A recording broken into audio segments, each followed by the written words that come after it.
Okay, guys.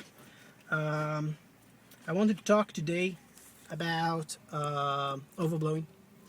I think I have something that might help beginners learn how to overblow. I'm at the stage where I can do overblows relatively easy. So I don't know if I'm kind of like missing the point because I'm already overblow. But I think that having that knowledge when I began to practice overblows on the harp could have helped me. Uh, so that is why I'm doing this video. Okay, overblows, if you don't know, it's a way to get a sound from the harp, the harmonica, that doesn't exist otherwise. It exists on the 1 hole, the 4 hole, the 5 hole, the 6 hole, and above that you have overdraws, which are the same thing but with drawing, with sucking the air rather than blowing.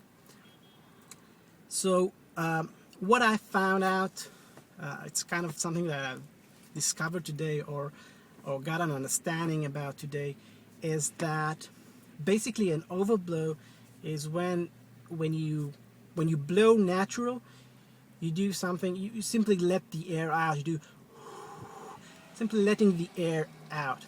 But when you want to overblow, what you're actually doing is kind of like getting your tongue back within your mouth and creating the tongue gets bigger by getting back. And I'm not sure I can show you what actually goes in my mouth, but what I think that goes is that the tongue is going back. I don't know if you can see it. The tongue is going back, and then it's getting kind of like fatter. When it gets fatter, the air passage gets thinner. I'm starting to do the sounds of the overblow, and then instead of having a clear airflow, kind of like, what you actually get is this sound. This sound is kind of like the sound you need in order to get an overblow. Now, each overblow is different. If you have a low, if you're trying to overblow a low hole, then you have a deeper, I would say, hissing sound. You have, this is some, for example, the 1 overblow, I will do something like, and when I get to the 6, I will do something like.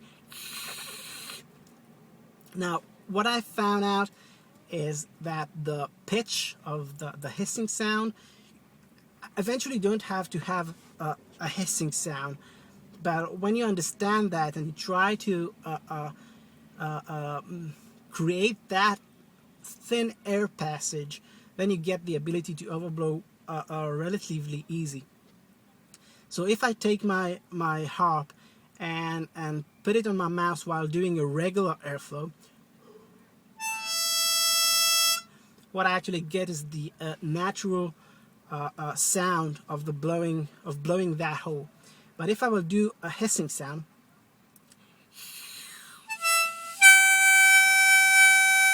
I automatically get the overblow of that hole. And what I'm actually doing, if I want, for example, to bend that note, I have to get the hissing sound to be higher. So if I'm, for example, doing the 6 overblow, I want to bend that overblow, what I would do is the following sound. I would do something like, so you have the air passage within the back of your mouth. We said that, I said that the tongue is getting bigger, then it's kind of like when you're taking the tongue back, it's getting fatter. And when I'm trying to get the pitch higher, what I'm actually doing is kind of like getting the tongue to be more high within my mouth. So for example, if I would do the 6 overblow,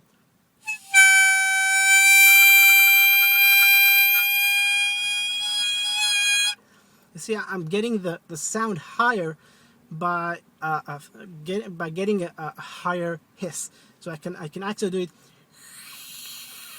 This is actually what I'm doing to kind of like bend the 6 overblow up.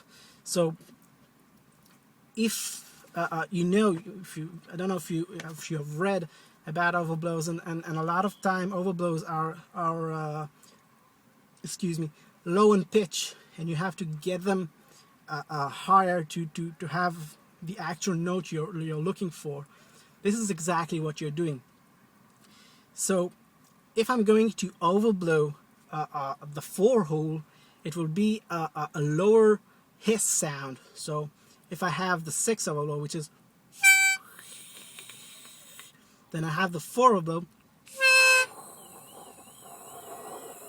you can hear that the hissing sound, which of course doesn't have to be noticeable when you're playing, but it's something that it's kind of like there.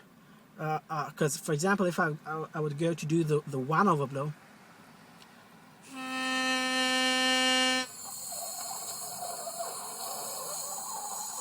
this is the sound within the mouth, and it's kind of like your tongue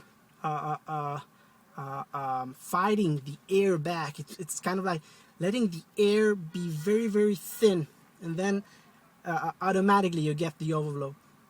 Now overdraw is kind of like the similar thing, because what happens is, for example, if I do the 7 overdraw, this is the 7 natural. Now I have to do, this is the same hissing sound, but now I'm sucking the air in. Now I get the 7 overdraw, and you can hear that it had a bad sound, a screaming sound with it. Okay. I'm currently having trouble to sustain that note for a long time without getting the squeaking sound. I can integrate it into a lick.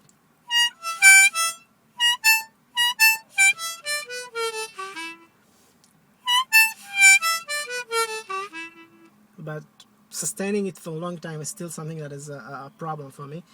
I don't know if it's kind of like the setting of the harp, or something that I need to adjust with my overdrawing, but I currently can't sustain the 7 overdraw for a long time.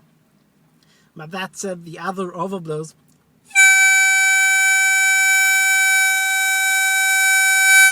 I can relatively sustain for a long time, and I can even do a vibration on it.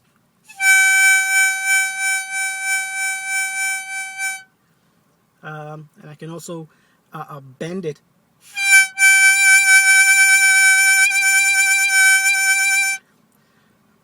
Exactly like I said before, I'm kind of like making the air passage thinner. So what I feel is that the tip that there is on Tinus's site, the overblow.com, which says that you need to overblow from the back of your tongue. For me, it's really, really important, because when I started overblowing, I overblowed with the tip of the tongue, and that's something that as I feel, you can't get a sustainable overdraw by doing it with the tip of your tongue. Doing it with the back end of your tongue allows you to control the overblow better, and even to bend it up. So to thumb this video up, what I'm actually saying is that you need to work on your sound, and that comes from the back of your throat, and then you kind of like need to adjust the pitch of the to the hole you're trying to overblow.